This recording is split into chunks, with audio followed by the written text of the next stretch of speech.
Ladies and gentlemen, our final race before the opening ceremonies is now underway.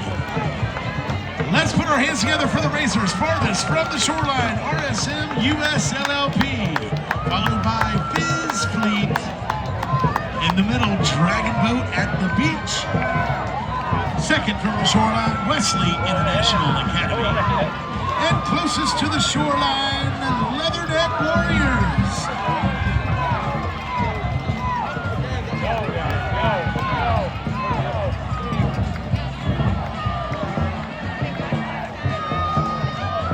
Let's make some noise as they get closer to the finish line. Root them on, ladies and gentlemen. Let's get live!